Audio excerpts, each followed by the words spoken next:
आज हम लोग जो बात करने वाले हैं वो मोशन के बारे में बात करेंगे, ठीक है ना। मोशन,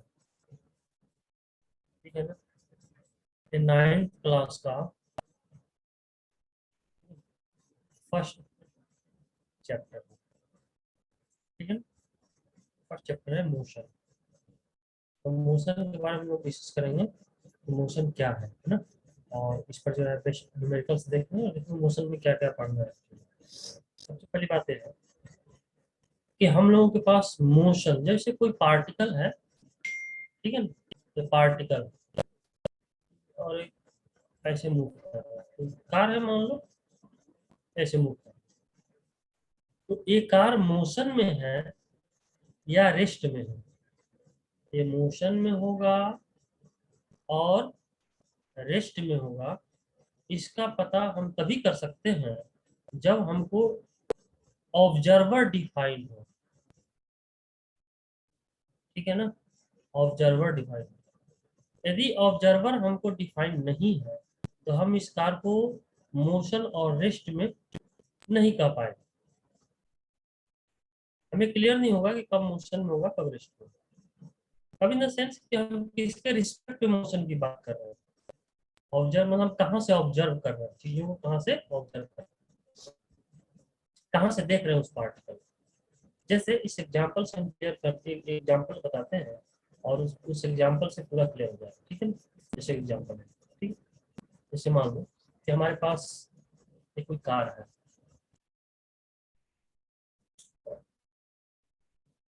इस तरह का ना।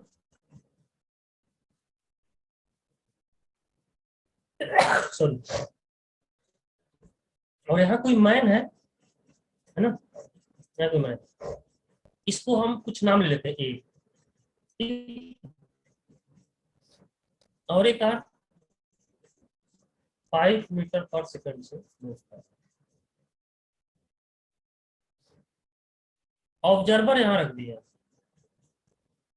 ऑब्जर्वर को यहाँ रख दिया, ऑब्जर्वर वो। अब हम ऐसा करते हैं कि हम इसे पूछते हैं इस ऑब्जर्वर से कि ये जो कार है ये तो मूव कर रहा है, साथ साथ ये जो मैन है ये क्या मूव कर रहा है? हाँ भाई। कुछ समय बाद ये ऑब्जर्वर क्या दिखेगा, कार कहीं यहाँ 5 मीटर डिस्टेंस कवर किया 1 सेकंड में यहाँ, और मैन यहाँ।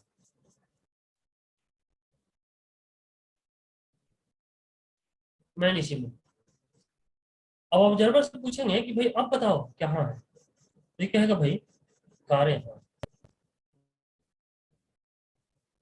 और ये मैन जो है इसी पॉइंट पर है। मैन यहाँ। तो ये ऑब्जर्वर क्या कहेगा, ऑब्जर्वर से यदि पूछा जाए तो कहेगा पहले यहाँ था, फिर इस पोजीशन पर आ गया, फिर इस पोजीशन पर आ गया। तो इसका पोजीशन तो चेंज कर रहा है ना। पहले यहाँ था, पहले यहाँ था, पहले यहाँ। यानी पार्टिकल का पोजीशन जो है मैन ये है, ए का पोजीशन चेंज कर रहा है। यानी ये जो है मोशन में, ये क्या है मोशन में। बोलो। ऑब्जर्वर को जब हम इस पॉइंट पर रख रहे हैं तो ऑब्जर्वर से पूछा जाए तो पहले पूछा जाए कहाँ है, तो कहेगा कि भाई ये यहाँ आ गया। तो 1 सेकंड पर पूछा गया तो कहा कि ये पोजीशन पर है। 2 सेकंड बाद पूछा गया तो कहा कि इस पोजीशन पर है। 3 सेकंड बाद पूछा गया तो कहा कि इस पोजीशन पर है। यानी हम लोग क्या देख रहे हैं, हम लोग ये देख रहे हैं कि टाइम चेंज हो रहा है, साथ साथ पार्टिकल ए का पोजीशन भी चेंज हो रहा है। तो कहेंगे कि ये मोशन में, क्या कहेंगे, ये मोशन। मतलब ये ऑब्जर्वर कहेगा कि ये मोशन में चल रहा है। उसको ये लगेगा कि ये पार्टिकल पार्टिकल जो ये है, मैन मैन बात कर रहा था अपन, मैन ये जो है क्या चल रहा है, पहले यहाँ तक फिर यहाँ तक फिर यहाँ, यानी ये मोशन में, ठीक है। अब क्या होगा कि हम ऑब्जर्वर को कहीं यहाँ रख दिए, ऑब्जर्वर यहाँ, ठीक है भाई। इसी ऑब्जर्वर को यहाँ रख दिया, इसी ऑब्जर्वर को यहाँ। अब इस ऑब्जर्वर से पूछा जाए कि बताओ मैन ए कहाँ है, तो ई इसी कार में है, कि केवल ए को देख रहा है, तो देख रहा है कि ये बैठा हुआ है, ठीक है। अच्छा, अब क्या है, कुछ समय बाद पूछा गया तो फिर इसको ही देख रहा है, तो ये कहेगा ऑब्जर्वर कि भाई ये जो मैन है वो बैठा हुआ है, मतलब रेस्ट में है। उसी तरह यहाँ आने के बाद पूछा जाएगा तो ये कहेगा कि ये जो है अभी भी रेस्ट में है, बैठा हुआ। तो ये ऑब्जर्वर है, ये ऑब्जर्वर और ये ऑब्जर्वर सेम हो गया। तो पहले ऑब्जर्वर जब यहाँ था तो इसी ये मैन जो ये था इसी को बोल रहा था कि ये मोशन में है। लेकिन इसी ऑब्जर्वर को जब यहाँ रख दिए कार के अंदर और फिर टाइम 1 सेकेंड पर पूछ रहे हैं तो कह रहा है कि भाई ये बैठा हुआ है, मतलब रेस्ट में है। ये भी कह रहा है कि रेस्ट में, ये भी रेस्ट में। यानी एक ही मैन को यह दो बात बोल रहा है। जब यहाँ था तो कह रहा था मोशन में है, जब यहाँ आ गया तो कह रहा था रेस्ट में है। तो क्वेश्चन है कि कब ये सच बोल रहा है, कब झूठ बोल रहा है, इसमें कौन सही है कौन गलत है, मतलब ऑब्जर्वर कब सही है कब गलत, ऐसा कैसे। तो ये जो ऑब्जर्वर है जब इस पॉइंट पर है तब भी ये सही बोल रहा था, ठीक है इमोशन में है। ऑब्जर्वर को जब इस पोजीशन पर रख दिया, कहीं कार में रख दिया और फिर पूछ रहे हैं, तब भी ऑब्जर्वर कहेगा कि मोशन में नहीं है, मतलब रेस्ट में है। ये भी बात सही है, इसकी दोनों बातें सही है। यानी ऑब्जर्वर के पोजीशन को चेंज कर दिया, पहले पोजीशन था अब ये पोजीशन आ। तो ऑब्जर्वर के पोजीशन को जब हमने चेंज कर दिया, ठीक है भाई, कार के अंदर, तो इसका जो स्टेटमेंट था वो चेंज हो गया। पहले मोशन में बोल रहा था, अब रेस्ट में बोल रहा है। यानी एक ही पार्टिकल, देखो पार्टिकल ए पार्टिकल रेस्ट में भी हो सकता है और मोशन में भी हो सकता है। वह डिपेंड करता है कि कहां से हम लोग ऑब्जर्व कर रहे हैं, हम लोग कहां से उसको देख रहे हैं। जैसे इस पोजीशन से हम लोग देख रहे थे तो हमको इमोशन में दिख रहा था, इस पोजीशन से हम लोग देख रहे हैं तो हमको रेस्ट में दिख रहा है। यानी अगर किसी पार्टिकल को रेस्ट में या मोशन में बताना है तो पहले हमको ये डिसाइड करना होगा कि हम लोग उसको किस पॉइंट से ऑब्जर्व कर रहे हैं। ठीक है, तो हम यहाँ लिख सकते हैं rest and motion, rest and motion. First point में लिख सकते हैं there is no meaning, there is no meaning of rest and motion, there is no meaning of rest and motion without observer, without observer। ठीक है ना, तो बिना observer के हम रेस्ट और मोशन को डिफाइन नहीं कर सकते। हमें पहले ऑब्जर्व करना होगा किस पॉइंट से हम लोग किसी पार्टिकल को ऑब्जर्व कर रहे हैं, ये हमें डिसाइड करना पड़ेगा। जैसे हम इस पॉइंट से ऑब्जर्व कर रहे थे तो मोशन में था, इस पॉइंट से ऑब्जर्व कर रहे थे तो ये रेस्ट में था। अब भी देखिए समझ में आई होगी, ठीक है ना। अब हम लोग बात करते हैं सेकंड पॉइंट, ठीक है। If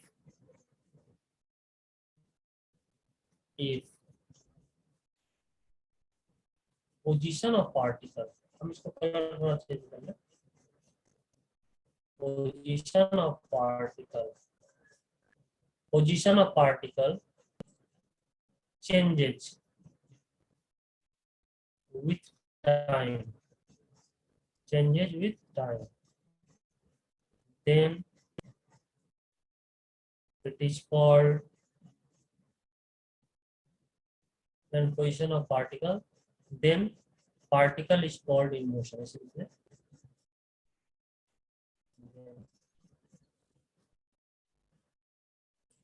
Particle is called in motion, it's called in motion। ठीक है ना, तो हम लोग पार्टिकल को मोशन में कहेंगे जब इसका पोजीशन टाइम के साथ चेंज होगा। जैसे एक एग्जांपल से हम लोग समझेंगे, ठीक है ना। एक 5 मीटर पर सेकंड से पार्टिकल मूव कर रहा है, कुछ समय बाद पार्टिकल यहाँ आ गया, कुछ समय बाद ये पार्टिकल यहाँ आ गया। तो हम लोग क्या देख रहे हैं, t इजिकल टू 1 सेकेंड पर चेक कर लेते हैं, t इजिकल टू 2 सेकेंड पर चेक कर लेते हैं, 3 सेकेंड पर चेक कर लेते हैं। ठीक है ना, तो हमने क्या देखा, टाइम चेंज हो रहा है। 1 सेकंड से 2 सेकंड, 2 से 3 सेकंड, टाइम चेंज हो रहा है, साथ साथ पार्टिकल का पोजीशन भी चेंज हो रहा है। पहले इस पोजीशन पर, अब इस पोजीशन पर आ गया, अब इस पोजीशन पर आ गया, यानी टाइम चेंज हो रहा है, साथ साथ पार्टिकल का पोजीशन भी चेंज हो रहा है। तो कहेंगे कि पार्टिकल मोशन में है। क्या कहेंगे? पार्टिकल मोशन में है। ठीक है ना? अब हम थर्ड पॉइंट की बात करेंगे कि position of particle, position of particle do not change, position of particle do not change with time, position of particle do not change with time, then then particle is called, then particle is called in rest। ठीक है ना? करा position of particle do not change with time, then particle is called in rest, है ना? इसको समझ लें। जैसे देखो, यहाँ एक पार्टिकल एग्जांपल समझते हैं। यह जो है t इक्वल टू 1 सेकंड पर चेक करते हैं ना, t इक्वल टू 2 सेकंड पर चेक करते हैं, t इक्वल टू 3 सेकंड पर चेक करते हैं, t इक्वल टू 4 सेकंड पर चेक करते हैं। तो हम क्या देख रहे हैं? 1 सेकंड पर पार्टिकल इसी पोजीशन पर है, कोई पोजीशन में चेंज नहीं हुआ। 2 सेकंड में भी पार्टिकल इसी पोजीशन पर है, 3 सेकंड में भी पार्टिकल इसी पोजीशन पर है, 4 सेकंड में भी पार्टिकल इसी पोजीशन। तो हम क्या देख रहे हैं? पार्टिकल का पोजीशन चेंज नहीं हो रहा। टाइम तो चेंज हो रहा है, 1 से 2 सेकंड, 2 से 3 सेकंड, 3 से 4 सेकंड, टाइम देखो चेंज हो रहा है, बट पार्टिकल का पोजीशन चेंज नहीं हो रहा। तो जब टाइम के साथ पार्टिकल का पोजीशन चेंज नहीं होता है तो कहते हैं कि पार्टिकल रेस्ट में है। ठीक है, 3 पॉइंट हो। चलो नेक्स्ट हम लोग बात कर लेते हैं भाई। अगला जो पॉइंट है वो है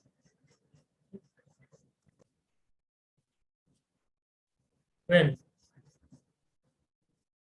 when the mutual perpendicular इसको थोड़ा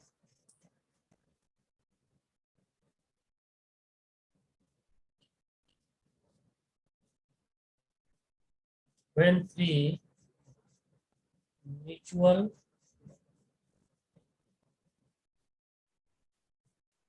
perpendicular lines, when three mutual perpendicular lines, x-axis, y-axis, z-axis, mutual perpendicular x-axis, y-axis, z-axis, intersecting at a point, intersecting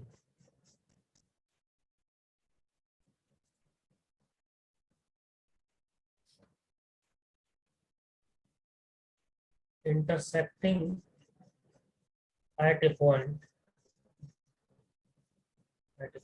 ठीक है? This point is called origin। ठीक है ना?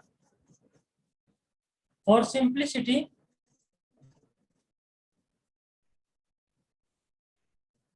we assume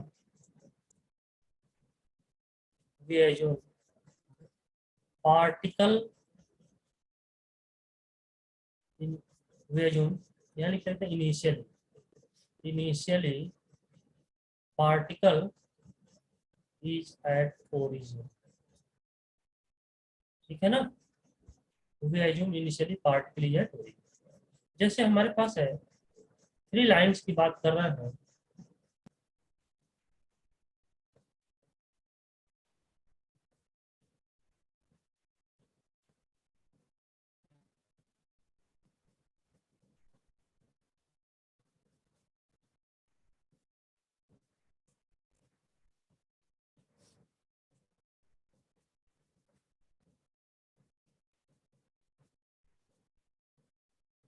तो ये जो पॉइंट है ओरिजिन का लाइन है, ये एक्स एक्सिस, ये कहलाता है वाई एक्सिस, और ये कहलाता है जेड एक्सिस,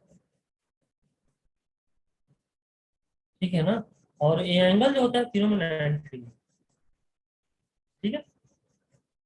तो ये जो एक हमने कहा three mutual perpendicular lines X Y Z, तो एक्स एक्सिस, वाई एक्सिस और जेड एक्सिस, तीनों लाइन एक पॉइंट पर कट करते हैं और इस पॉइंट को बोलते हैं ओरिजिन।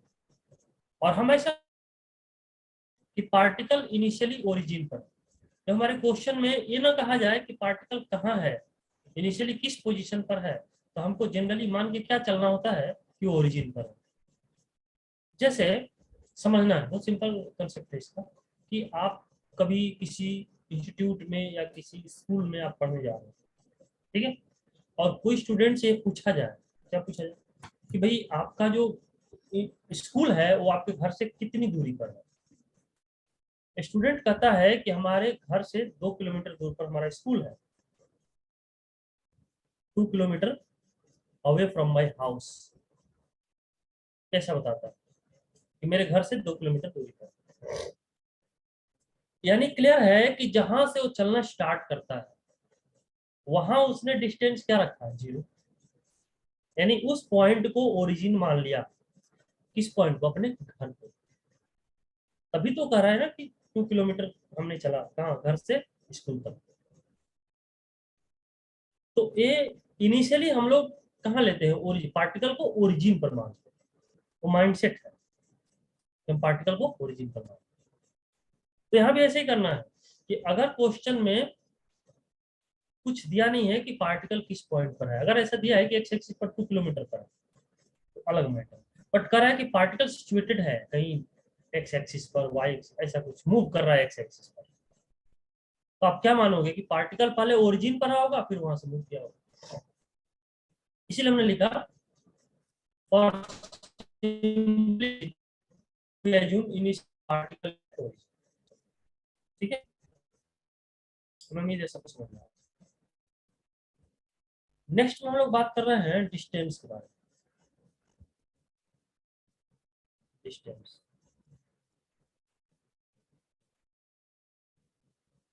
सॉरी, डिस्टेंस को एस से डिनोट कर रहा है, आर से,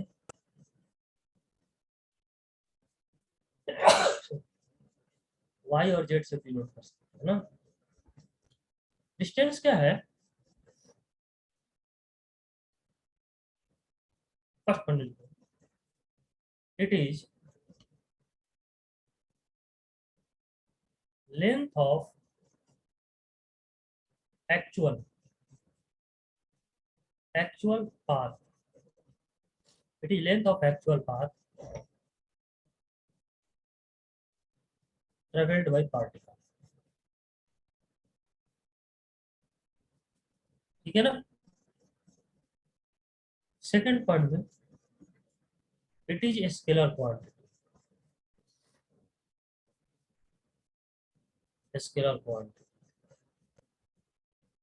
ठीक है ना। थर्ड पार्ट, इसका यूनिट जो होता है वो होता है मीटर, एम स्क्वायर, ठीक है ना। देखो हमारे पास क्या है, हमने कहा लेंथ ऑफ एक्चुअल पाथ। जैसे एक एग्जांपल समझते हैं, मान लेते हैं यहाँ ये पॉइंट और ये कहीं बी पॉइंट, ठीक है ना। अब ए से बी पर किसी पार्टिकल को जाना है, ए से बी पर जाना है तो ऐसे चलना शुरू किया और कहीं बी पर पहुंच गए, ठीक है। फिर ये कुछ ऐसे जाएगा, मान लेते हैं ऐसे बी पर पहुंच गए। उसी तरह से और भी तरीके हो सकते हैं,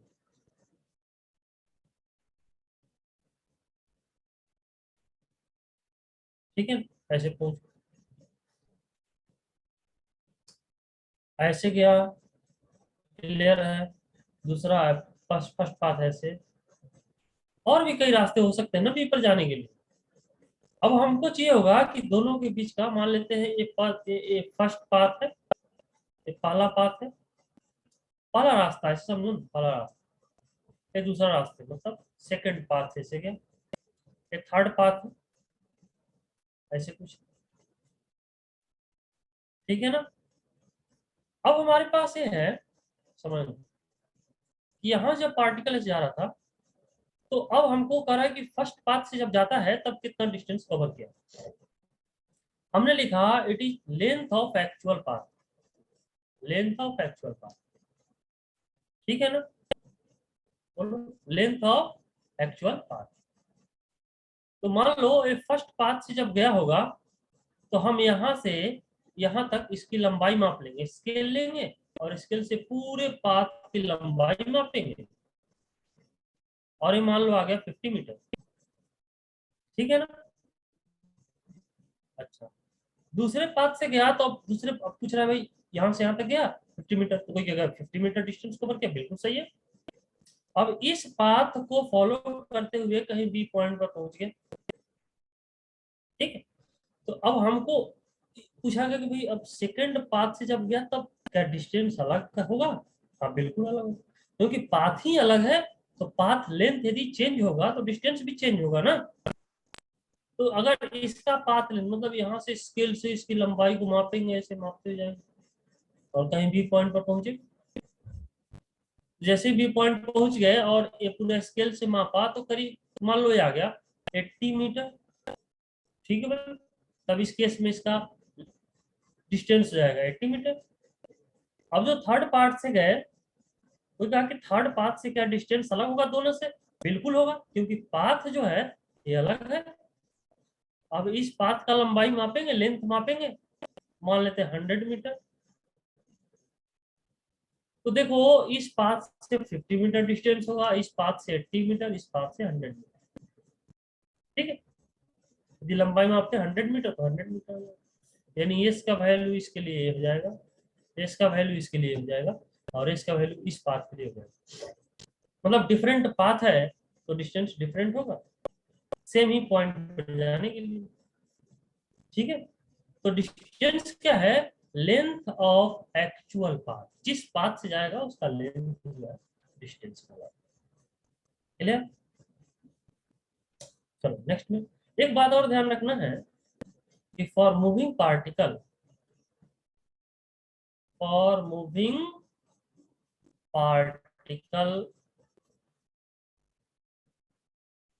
distance can never be negative, distance can never be negative, distance कभी निगेटिव नहीं होगा। कोई भी पार्टिकल यदि मूव कर रहा है तो उसका डिस्टेंस निगेटिव नहीं होगा, जीरो नहीं होगा, हमेशा पॉजिटिव होगा, ये ध्यान रखिए। बाय, नेक्स्ट पॉइंट हम लोग बात करते हैं डिस्प्लेसमेंट के बारे में।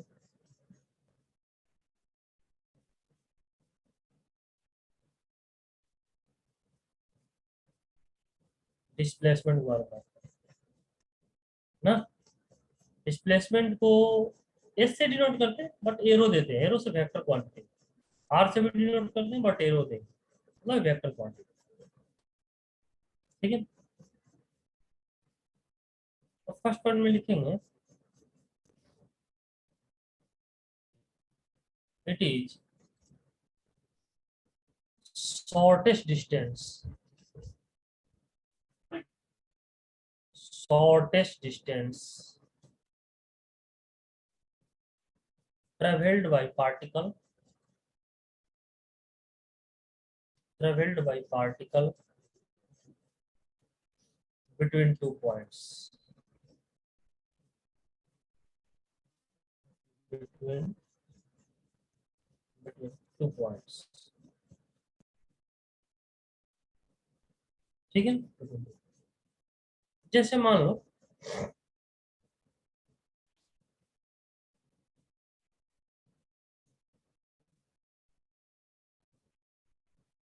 बिटवीन 2 पॉइंट्स है ना, से मान लो ये तो फर्स्ट पॉइंट। सेकंड पॉइंट में, सेकंड पॉइंट में डिस्प्लेसमेंट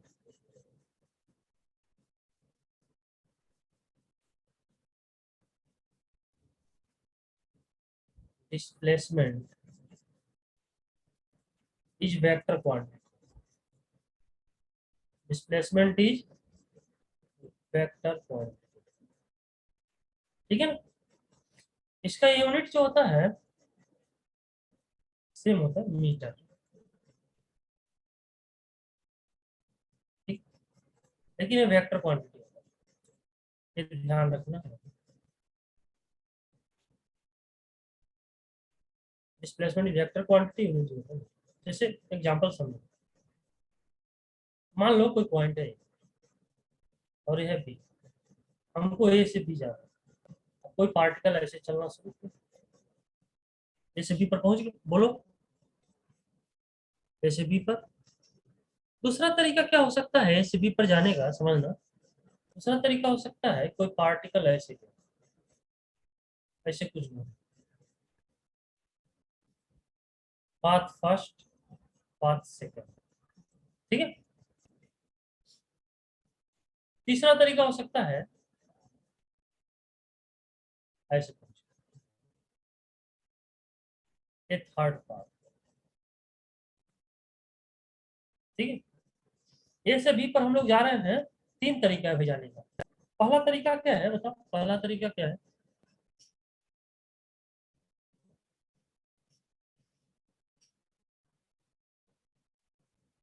जो फर्स्ट पाथ है, इस पाथ से हम लोग जा रहे हैं, एक पाथ हो गया, ये सेकंड पाथ हो गया और थर्ड पाथ हो गया। ठीक है। तो यहाँ क्या है कि इस पाथ से जाएंगे तो इस पाथ को देखकर ही पता लगता है कि ज्यादा डिस्टेंस कवर करना पड़ेगा। इस पाथ को भी देखकर लगता है सेकंड पाथ को ज्यादा डिस्टेंस कवर करना पड़ेगा। लेकिन ये थर्ड पाथ है, इससे पता चल जाता है कि सबसे छोटा पाथ है, सबसे शॉर्टेस्ट डिस्टेंस है। यानी इस पाथ को हम फॉलो करते हुए बी पॉइंट पर पहुंचना चाहें तो सबसे छोटा डिस्टेंस होगा, सबसे छोटा लेंथ होगा इस इस पाथ का। तो हमने लिखा it is shortest distance travelled by particle between two points. तो बताओ कि फर्स्ट वाला डिस्प्लेसमेंट होगा, थर्ड वाला होगा या सेकंड वाला होगा? सिंपल है, इस डिफिनीशन के अकॉर्डिंग शॉर्टेस्ट डिस्टेंस। तो भाई शॉर्टेस्ट डिस्टेंस तो हमको थर्ड पार्ट में ही दिख रहा है, तो ये कहलाएगा डिस्प्लेसमेंट, ये कहलाएगा डिस्प्लेसमेंट। ठीक है ना, ये कहलाएगा डिस्प्लेसमेंट। ए से बी तक पहुंचने के लिए सबसे शॉर्टेस्ट पाथ है, तो ये पाथ कहलाएगा डिस्प्लेसमेंट।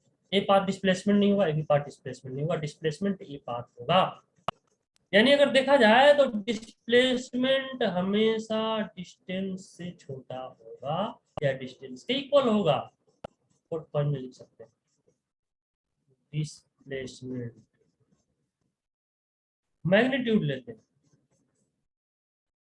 वेक्टर में पढ़ोगे मैग्नीट्यूड। मैग्नीट्यूड मतलब positive value, less than equal to distance. मतलब डिस्प्लेसमेंट डिस्टेंस से हमेशा या तो छोटा होगा या इसके इक्वल हो सकता है। कभी भी डिस्प्लेसमेंट डिस्टेंस से बड़ा नहीं होगा, इसको हमेशा याद रखो। डिस्प्लेसमेंट डिस्टेंस से हमेशा छोटा होगा या डिस्टेंस के इक्वल होगा। डिस्टेंस से बड़ा डिस्प्लेसमेंट नहीं हो सकता। जैसे इस फिगर में देखो, डिस्प्लेसमेंट क्या है, ये डिस्टेंस है, ये भी डिस्टेंस है, लेकिन ये दोनों से छोटा है। क्लियर? चलो, हम उम्मीद करते हैं सबको समझ में आया होगा। ठीक, अब हम लोग बात करते हैं इस पर कुछ क्वेश्चंस की, है ना। कुछ क्वेश्चंस इस पर देख लेते हैं, फिर आगे क्वेश्चन लिखते हैं।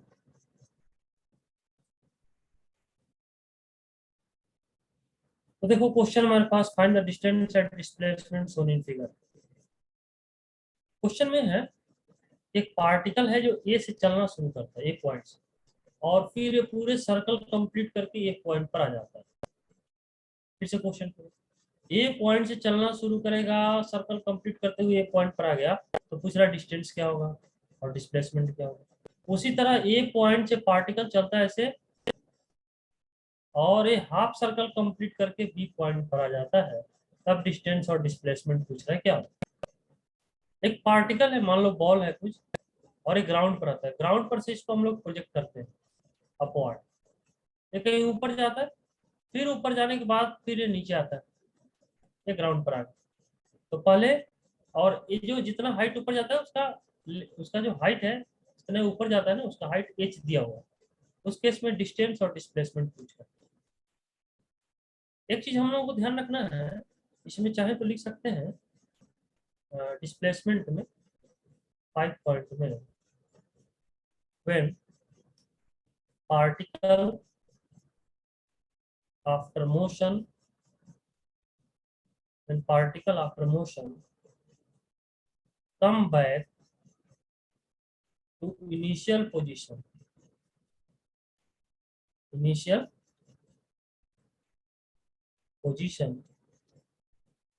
then its displacement is zero. Then its displacement is zero. ठीक है ना, ये ध्यान रखना है पॉइंट। मतलब क्लियर है कि पार्टिकल मोशन करता है और पूरा कहीं भी घूम के और जहां था वहीं आ गया तो उसका डिस्प्लेसमेंट जीरो हो जाता है। इसको याद रखना।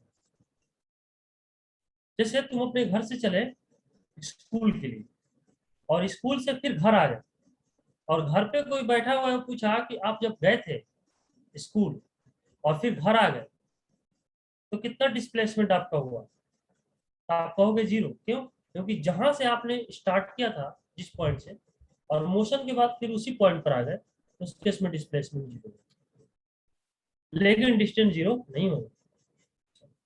इस क्वेश्चन को देखते हैं। इससे पूछा डिस्टेंस क्या होगा।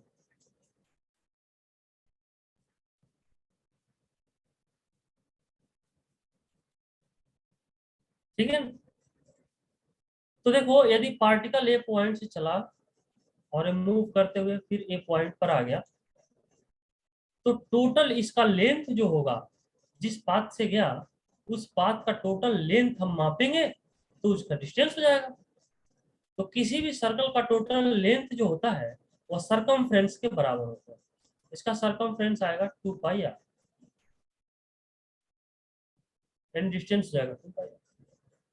अब डिस्प्लेसमेंट के बारे में देखो, पार्टिकल ए से चला था और फिर मूव करते हुए फिर ए पर आ गया, यानी जहां था वहीं आ गया तो डिस्प्लेसमेंट हो गया जीरो। डिस्टेंस की बात करें सेकंड क्वेश्चन में,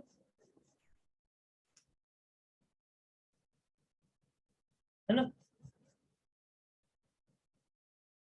तो सेकंड क्वेश्चन में हम बात कर रहे हैं पार्टिकल ए से बी पर आ गया तो हाफ सर्कल कंप्लीट किया,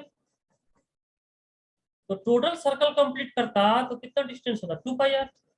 तो हाफ ही किया है ना, हाफ मतलब आधा सर्कल किया। अगर कंप्लीट सर्कल करता तो 2πr होता, आधा किया है तो आधा हो जाएगा 2πr/2 किया जाए। अब देखो डिस्प्लेसमेंट यहां से यहां आ गया, ये रास्ते से ऐसे गया। अब हम देखेंगे कि ये इनिशियल टू फाइनल जाने के लिए सबसे छोटा रास्ता कौन है।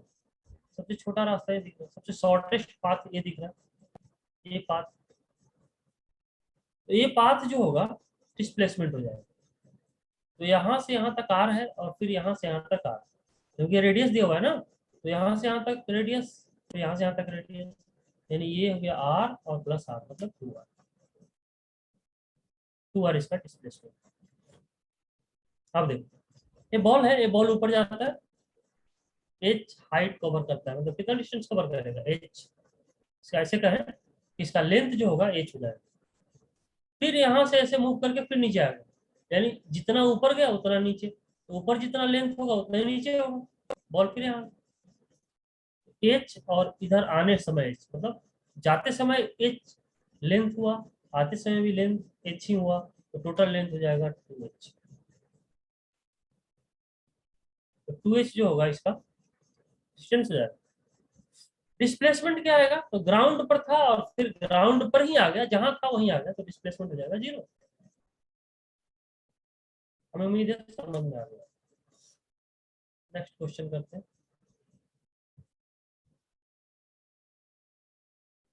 तो देखो क्वेश्चन है 3 girls skating on the circular ice ground of radius 200 meter. ये सर्कुलर आइस ग्राउंड है और इसका रेडियस दिया हुआ है 200 मीटर। ठीक है, start from a point P point से start on the edge of the ground and reaches a point Q. ठीक है, पॉइंट से स्टार्ट करते हैं गर्ल्स और क्यू पॉइंट पर पहुंचते हैं। क्यू पॉइंट कहाँ है? Diametrically opposite to the point P, इसके जस्ट अपोजिट है ना, देखो पी के जस्ट अपोजिट क्यू है। और ये तीनों डिफरेंट डिफरेंट पाथ से जाते हैं। एक गर्ल ए पाथ से होते हुए क्यू पर पहुंचता है, दूसरा गर्ल बी पाथ से होते हुए क्यू पर पहुंचती है, और तीसरा गर्ल जो है सी पाथ से होते हुए क्यू पर पहुंचती है। तो कह रहा what is the magnitude of displacement for each, सभी के लिए डिस्प्लेसमेंट आप बताओ क्या होगा। ठीक है, तो हमने क्या बताया था डिस्प्लेसमेंट के बारे में, डिफिनेशन बताओ। चाहे आप किसी भी पाथ से जाओ फाइनल पॉइंट पर, डिस्प्लेसमेंट जो होगा वो सबसे शॉर्टेस्ट लेंथ होगा। तो अगर मान लो एक गर्ल ए पॉइंट से होते हुए क्यू पर पहुंची, तो इसके लिए सबसे छोटा लेंथ हमको देखना होगा। ए वाले पॉइंट को नहीं देंगे, ये पाथ को फॉलो करते हुए जा रहे हैं, नहीं, हमको ये देखना होगा ठीक है कहाँ पहुंची, क्यू पर, कहाँ थी पी पर, तो हमको ये देखना होगा पी से क्यू पर जाने के लिए सबसे शॉर्ट पाथ कौन सा है। तो सबसे शॉर्टेस्ट पाथ दिख रहा है बी, यानी ये वाली पाथ सबसे शॉर्टेस्ट होगा। तो जो गर्ल ए पाथ से होते हुए भी गई होगी उसका जो डिस्प्लेसमेंट है बी वाला ही होगा, क्योंकि ये सबसे शॉर्ट पाथ है। ठीक है, तो डिस्प्लेसमेंट जो होगा, डिस्प्लेसमेंट ए गर्ल के लिए ना क्या होगा, ए पाथ, ये जो बी वाला पाथ, और बी वाला पाथ क्या है, यहाँ से यहाँ तक इसका रेडियस दिया है 200, यहाँ से यहाँ तक 200 मीटर है, इधर भी 200 होगा क्योंकि रेडियस है, ए आर और प्लस ए, यानी 200 प्लस 200 कितना हो जाएगा, 400 मीटर। तो जो गर्ल ए पाथ से होते हुए गई होगी उसका डिस्प्लेसमेंट होगा 400 मीटर। अब अगला है डिस्प्लेसमेंट ऑफ बी पाथ से जो गर्ल गई है, जो गर्ल बी पाथ से गई है उसका भी डिस्प्लेसमेंट इसका शॉर्टेस्ट पाथ नहीं होगा, इसे शॉर्ट तो कोई पाथ है ही नहीं, तो इसका डिस्प्लेसमेंट नहीं होगा, 200 प्लस 200 मतलब 400 मीटर, क्योंकि बी गर्ल के लिए भी सबसे शॉर्टेस्ट पाथ यही है जिस पर वो चल रही है। अब उसी तरह डिस्प्लेसमेंट सी के लिए, ठीक है ना, देखो सी गर्ल जो है सी पाथ को फॉलो करते हुए क्यू पर पहुंच गई, ठीक, कोई दिक्कत नहीं। अब करें डिस्प्लेसमेंट बताइए, तो हम देखेंगे कि पी से क्यू पर जाने में सबसे शॉर्ट पाथ कौन दिख रहा है, सबसे शॉर्ट पाथ बी है, इससे शॉर्ट कोई पाथ है नहीं। तो भले सी इस पाथ से होते हुए जा रहा है, बट हमें तो शॉर्टेस्ट पाथ चाहिए डिस्प्लेसमेंट के लिए, तो शॉर्टेस्ट पाथ नहीं है बी पाथ, और इसका लेंथ हमें पता है कितना, 400 मीटर, जो अभी अभी सभी में कैलकुलेट किया। 200 यहाँ से यहाँ तक क्वेश्चन में दिया हुआ है, और ये दोनों ये रेडियस है तो ये भी इक्वल होगा, 200 प्लस 200 हो जाएगा 400 मीटर, यानी सभी के लिए डिस्प्लेसमेंट सेम होगा 400 मीटर। हमें उम्मीद है डिस्प्लेसमेंट समझ में आ गया होगा।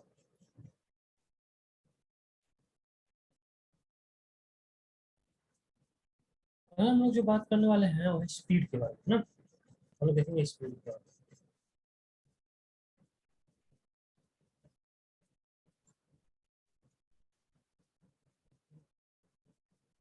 इट इज डिस्टेंस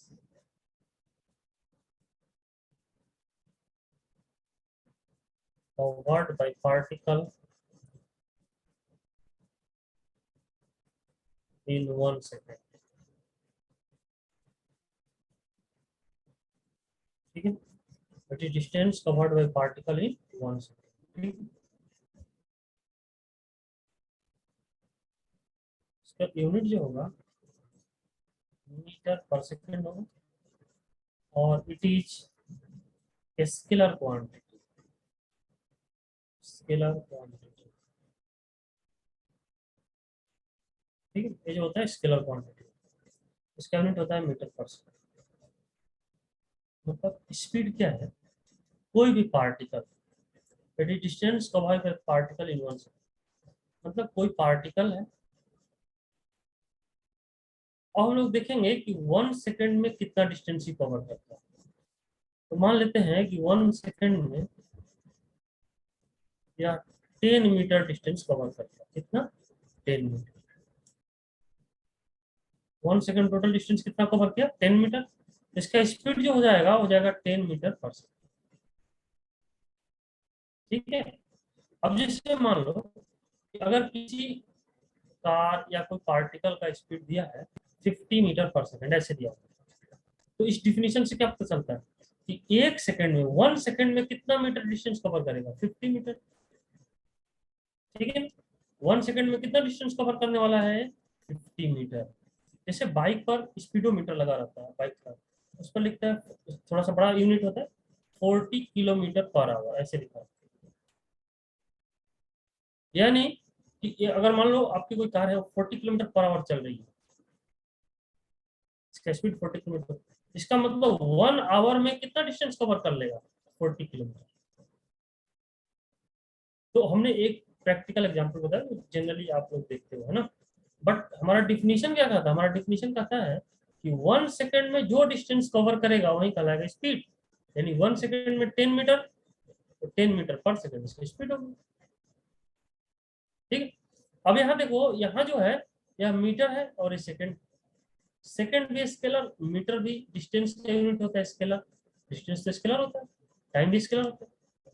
इसलिए यह जो होता है स्केलर क्वांटिटी होता है, यानी स्पीड जो होगा स्केलर क्वांटिटी होगा, इसका ध्यान रखना। ठीक है। नेक्स्ट हम लोग बात करेंगे type of speed. Type of speed.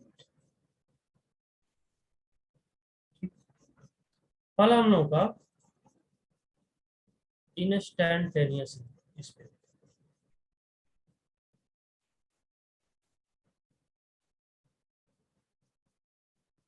ठीक है। दूसरा है एवरेज स्पीड।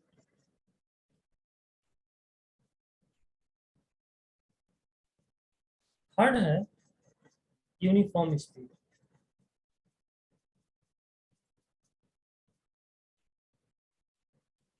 फोर्थ है non uniform speed.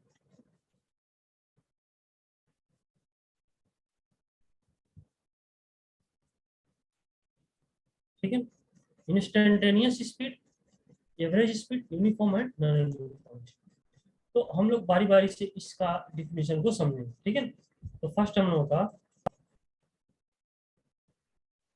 Instantaneous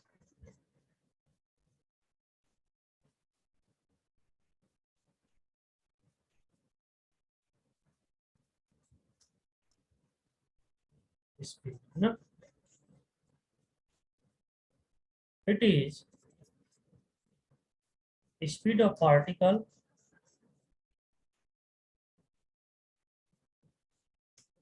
at particular instant.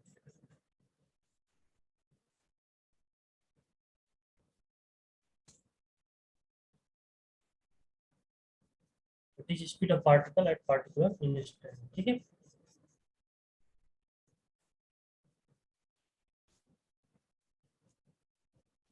इसको समझते हैं। जैसे मान, यहाँ एक कार, ये चल रहा है 5 मीटर पर सेकंड। टाइम है t इक्वल टू 1 सेकंड।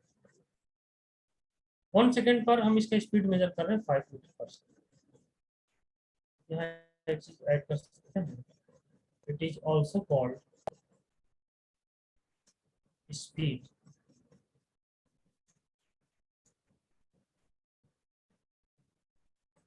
ठीक है।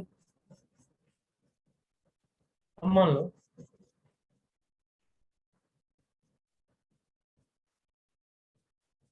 10 मीटर पर सेकंड। ठीक है। 10 मीटर पर second, t equal to 1 second to 8 second, है ना। हमने दोनों, एक लिया 5 मीटर पर सेकंड और दूसरा ये, इस पर टाइम है t इक्वल टू 1 सेकंड। ठीक है। 10 मीटर पर सेकंड चल रहा है, बट टाइम इंटरवल है 1 to 8 सेकंड। इसमें फिक्स है, t इक्वल टू 1 सेकंड पर इसका स्पीड आता है 5 मीटर पर सेकंड। बट इसमें जो है फिक्स नहीं है। अब इसका 10 मीटर पर सेकंड स्पीड कब है? 2 सेकंड पर है, 4 सेकंड पर है, 5 सेकंड पर है, कि 8 सेकंड पर, हमें नहीं पता। इसमें एक टाइम ड्यूरेशन दिया हुआ है, एक फिक्स टाइम इसमें नहीं है, लेकिन इसमें क्या है, फिक्स टाइम, इसलिए यह इंस्टेंटेनियस स्पीड होगा, यह इंस्टेंटेनियस स्पीड होगा। और यह इंस्टेंटेनियस स्पीड नहीं होगा क्योंकि इसमें फिक्स टाइम नहीं है, इसमें टाइम इंटरवल दिया है। एक पर्टिकुलर टाइम पर, एक पर्टिकुलर इंस्टेंट पर जो स्पीड होगा वो इंस्टेंटेनियस स्पीड होगा, ठीक है ना, एवरेज स्पीड, ठीक है। यदि एवरेज स्पीड की बात है, एवरेज कैसा है, लिख सकते हैं total distance upon total distance upon total, या यानी यदि एवरेज हमको जब भी निकालना है, एवरेज स्पीड, तो टोटल डिस्टेंस निकालना होगा, और जितना डिस्टेंस को कवर करने में टाइम लगा वो टाइम से डिवाइड कर देना होगा। एवरेज का सिंबल, ठीक है, एवरेज का सिंबल, ठीक। एवरेज स्पीड आएगा total distance upon total time, ठीक। नेक्स्ट हम लोग पास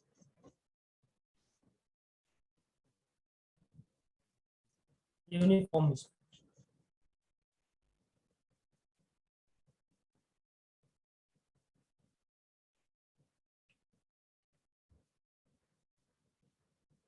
चाहे तो इसमें नोट कर सकते हैं इसी में।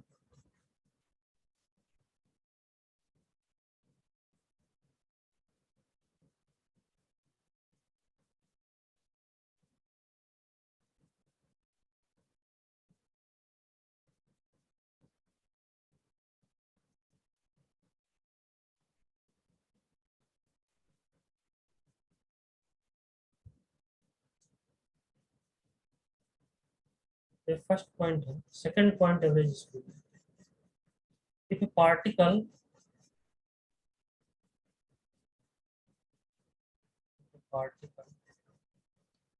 moves a distance at a speed v1, moves a distance at a speed v1 ना, and come back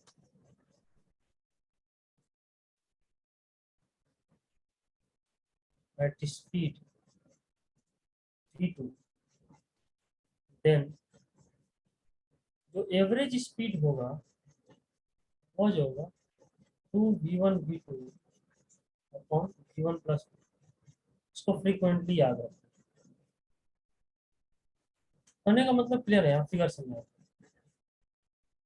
यदि कोई पार्टिकल ए से बी पर गया, जब भी जा रहा था इसका स्पीड v1 और डिस्टेंस कवर किया मान लेते हैं एस, और फिर जब ये रिटर्न हो रहा था तब इसका स्पीड v2 होगा। जब ये मूव करके ए से बी पर पहुंच गया तो स्पीड क्या था v1, और जब ये रिटर्न हो रहा था उसी पाथ को फॉलो करते हुए जिस पाथ से गया है, तो उसका स्पीड चेंज कर लिया, पहले जो था वो डिफरेंट स्पीड हो गया v2, लेकिन डिस्टेंस सेम है, जितना डिस्टेंस v1 स्पीड से गया उतना ही v2 से भी आया। उस केस में एवरेज हो जाएगा 2v1 v2 upon v1 plus v2, इसको ध्यान रखें। थर्ड पॉइंट इसी का हम लिखें,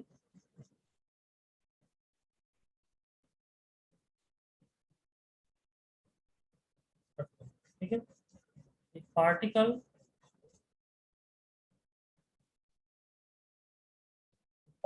move for two equal time interval, moves for two equal time interval,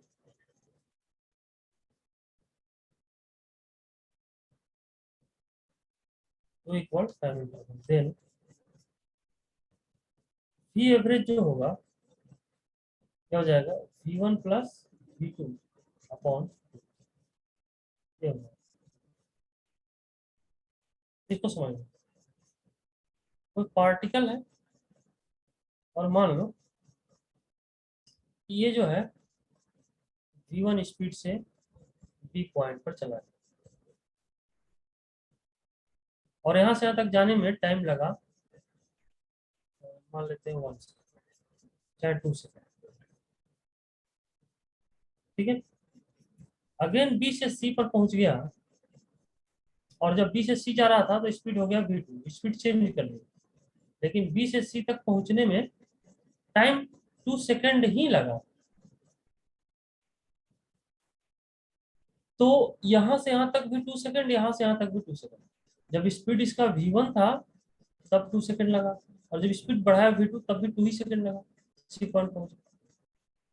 तो इक्वल टाइम इंटरवल, दोनों में इक्वल टाइम लगता है। तब पूछेगा कि एवरेज स्पीड क्या होगा, तो डायरेक्ट हम लोग लिखेंगे v1 प्लस v2/2, ठीक है। नेक्स्ट हम लोग बात करेंगे uniform speed.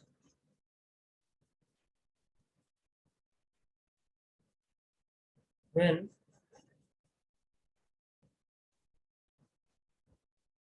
magnitude of speed,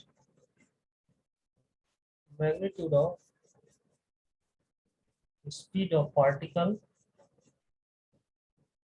magnitude of speed of particle, magnitude of speed of particle do not change, do not change during entire motion, during entire motion. It's called uniform speed. It's called uniform speed. Uniform speed. ठीक है ना। अब इसको हम लोग समझते हैं। जैसे मान लो यहाँ हमारे पास पार्टिकल 5 मीटर पर सेकंड, ठीक है। फिर ये जो है यहाँ 5 मीटर पर सेकंड, है ना। फिर कहीं यहाँ 5 मीटर पर सेकंड। तो यहाँ से यहाँ गया, पार्टिकल का स्पीड है 5 मीटर पर सेकंड, 5 मीटर पर सेकंड और 5 मीटर पर सेकंड। यहाँ से यहाँ तक टोटल इंटायर मोशन में, मतलब कह सकते हैं टोटल मोशन में स्पीड इसका चेंज नहीं हुआ। 5 मीटर पर सेकंड, 5 मीटर पर सेकंड, 5 मीटर पर सेकंड, यानी मैग्नीट्यूड चेंज नहीं हुआ। तो एक कहलाएगा यूनिफॉर्म स्पीड। यहाँ तो क्या कहलाएगा, यूनिफॉर्म स्पीड, ठीक है। चलो नेक्स्ट हम बात करेंगे non uniform speed. Non uniform speed, है ना। when magnitude of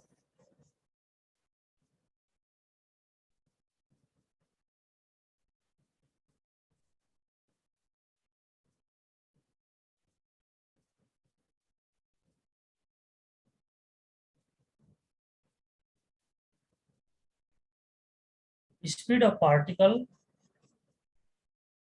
magnitude of speed of particle changes, magnitude of speed of particle changes during entire motion,